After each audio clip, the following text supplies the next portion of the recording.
Terima kasih Anda masih bersama kami dalam Berita Banten. Bagi Anda yang baru saja bergabung, kami hadirkan kembali 3 berita utama hari ini.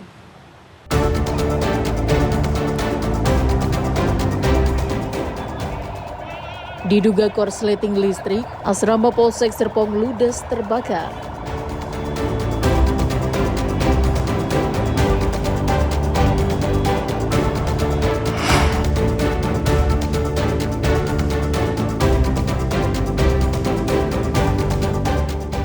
Bapeten kembali menemukan radioaktif di 7 titik di Kabupaten Serang.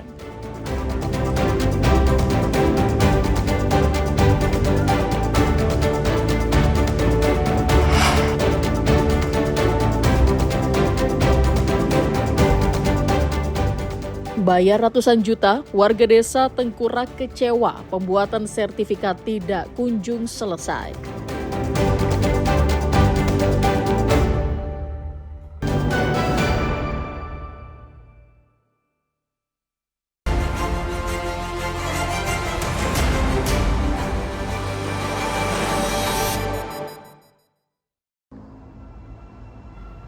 Penyidik Kejaksaan Negeri Serang tengah menyelidiki dugaan korupsi terkait jasa pelipatan surat suara dan biaya sewa gedung logistik di Komisi Pemilihan Umum Kota Serang. Pihak Kejari menduga terjadi dugaan markup atau penggelembungan dana pada pembayaran jasa pelipatan surat suara. Para pekerja diduga hanya menerima honor sebesar Rp150 per lembar. Padahal dalam perhitungan resmi, tarif pelipatan untuk surat suara pemilihan Gubernur Banten ditetapkan Rp260 per lembar. Sementara untuk pemilihan Wali Kota Serang seharusnya Rp310 per lembar. Tak hanya itu, indikasi markup juga ditemukan pada biaya sewa gedung logistik di lingkungan Sayabulu dan Lontar Baru Kota Serang. Total anggaran yang dikeluarkan untuk sewa gedung mencapai Rp400 juta. Menyikapi temuan ini, pihak Kejari Serang melakukan klarifikasi ke sejumlah anggota dan staf KPU Kota Serang. Berkas kasus ini kini telah berada pada penyidik pidana kasus Kejari Serang untuk ditangani lebih lanjut.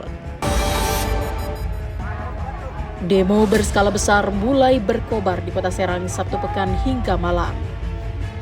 Para demonstran yang terdiri dari gabungan mahasiswa, pelajar hingga masyarakat akan bergerak ke Polresta Serang Kota. Sejumlah polisi yang menghalau pergerakan massa melarikan diri dan menyelamatkan diri masing-masing karena kalah jumlah. Massa mengejar puluhan polisi dari perempatan Ciceri hingga rel kereta api di Jalan Trip Jamak Sari.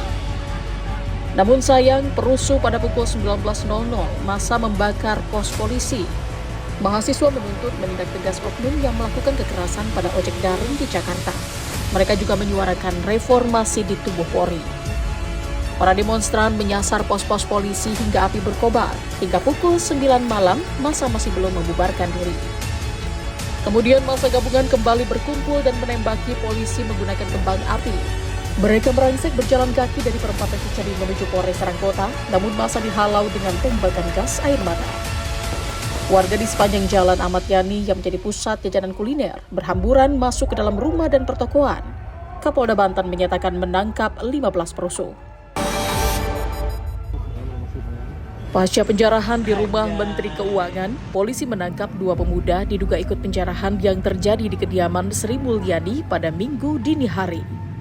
Peristiwa ini saat jajaran Polsek Pondok Aren yang sedang berpatroli di sekitar rumah Menteri tiba-tiba dihampiri oleh kedua pemuda tersebut. Mereka memberitahukan kepada petugas hendak mengembalikan barang yang ditemukan di pinggir jalan dan menduga ditinggalkan oleh massa yang mengambil barang dari rumah Menteri.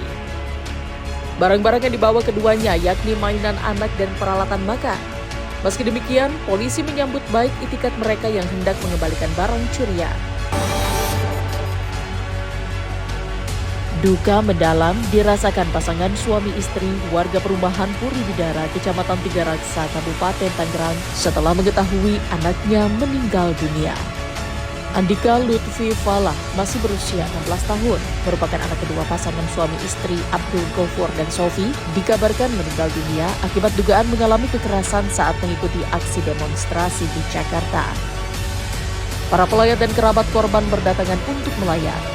Menurut Ketua Lingkungan Rumah Korban, pada saat kejadian keluarga korban tidak mengetahui jika korban mengikuti aksi demo di Jakarta. Saat itu korban meminta izin kepada pihak sekolah untuk mengantarkan orang tuanya berobat.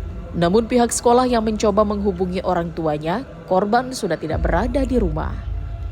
Suatu hari pasca kejadian demo di Jakarta, keluarga mendapat laporan bahwa anaknya berada di rumah sakit dalam kondisi koma akibat luka di bagian kepala.